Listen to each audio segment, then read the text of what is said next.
Gabriel Bortoleto, the first full-time Brazilian Formula 1 driver in 8 years. It's so great to have a Brazilian back on the Formula 1 grid in a full-time capacity. It's been far too long. The Brazilian people out there, I know I've got a lot of Brazilian subscribers as well, you know, so bom dia to you guys, or bom dia, I think it's pronounced correctly. I did remember Gabriel Bortoleto when I was interviewing him, responding with that, and I'm like, oh, is that how it's pronounced?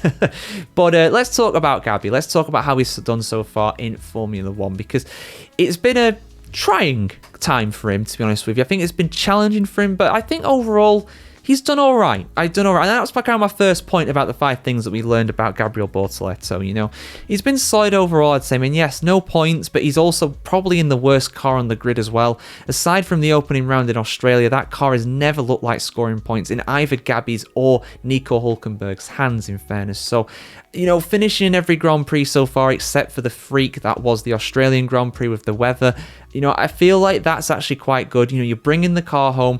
You know, unfortunately, I don't think he'll want to be compared to Fernando Alonso in this regard anyway. Of course, Alonso being his manager, and we'll talk about the relationship between those two at the end of the video. But, you know, it does kind of remind me a little bit, and Sauber will not thank me for saying this, but it does remind me a bit of Alonso in his first season at Minardi, you know. They are the backmarkers of the grid, like Minardi was back in 01, before Bortoleto was even thought about. That's how long it was ago. But, you know, seeing Bortoleto do this, you know, he's bringing the car home, he's gaining experience, and in 2026, because he is, of course, contracted for multiple years, he will be at Audi, as it will be in next year. You know, he is very much gaining experience for that, for hopefully a competitive car in 2026. So I think he's doing a good job, to be honest, overall.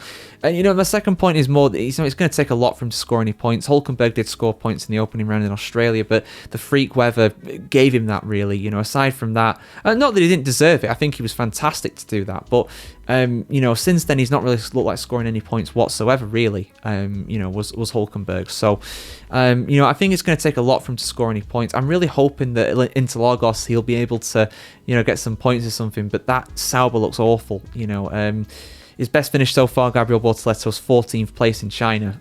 You know, and that was with a raft of disqualifications. He was really 17th on the road, which would still be his best finish of the season, actually, even if you count that in. So, yeah, it's going to take a lot to score points. I'm not expecting much in that regard. Just get the car home, keep it clean, keep it consistent. And overall, you know, despite Hülkenberg's experience, like I'm going to look this up now. How many races is Hulk on? I swear he's 235 race appearances, if you include the ones where he didn't start as well. You know, that's an incredible feat to get to that many as Hülkenberg. Bortoleto's on 5. So to be relatively close to Hülkenberg overall, I think is brilliant. I mean, yeah, in the championship, it's a yawning chasm, 6 points compared to 0, but it's 0 versus 0 if you discount the first race. You know, and overall, Bortoleto, he has beaten Hülkenberg on occasion. He's beat him during the Chinese Grand Prix, and he's not been that far off him. Aside from that, really, just a couple places between them. So, you know, and the fourth thing as well, and I knew this really when it came to Gabi, because you know, like I said, like I'll always plug, I met him, virtually at least, interviewed him, great guy to interview back when he was fighting for the F2 championship, and he had a really, really good mentality. You know, he's nearly 10 years younger than me, might be more than 10 years younger than me, actually. But, you know, he's someone who very much, you know, he's got a very experienced head on young shoulders, and he's someone who is very confident in his abilities, like all good racing drivers should be.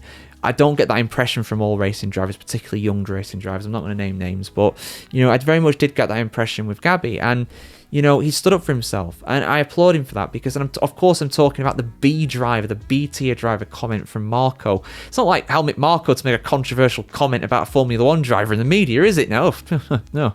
But yeah, he stood up for himself. He's just like, look, you can think what you want to think. I'm going to stand up for myself, and I'm going to prove it out on track. And I think he has, to be fair. Bortoleto, by the way, is nearly 10 years younger than me. Not quite.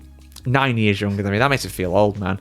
And the final thing as well, and you could take this as a positive or a negative. I think it was genuinely an oversight by him. I don't think he meant to do this, but he's clearly got no fear out on track. And of course, we're talking about his kerfuffle with his driver manager, Fernando Alonso, in Saudi Arabia. Yeah, almost into the barriers he pushed Alonso there. I think there was an oversight, he might say that he just meant to squeeze him. I don't know what he said there. He might have apologised to Fernando after that, because otherwise he'll jack up his management rates, really. Take a bigger cut out of his wages. But in all seriousness, you know, he's someone who really, really stands up for himself on track and off track, and I'm grateful to see that. And yeah, those are the kind of things, you know. Obrigado, Gabi. You know, you've been a real revelation since coming into Formula One. It is hard to give him a grade, to be honest, because he's got no points. He's bottom of the championship. Hulkenberg on the whole has been better than him, but there's not been that much between him. I'll give him a 7 out of 10. You know, my opinion might change through this season, but if he just keeps bringing home the bacon at the end and bringing home the Brazilian bacon, you know, then, you know, I'll probably give him a positive rating like that. It's difficult to grade a driver that's in a bad car, because it's like, is he at the bottom because of the car? Is it the driver? I firmly believe it's the car, personally. But what are your thoughts on Gabriel Bortoleto so far in Formula One? What would you rate him out of 10? Like, share, comment, subscribe if you want to see more like this. Have a fantastic day wherever you are in the world, guys. And yeah, see you soon for more content here on the channel.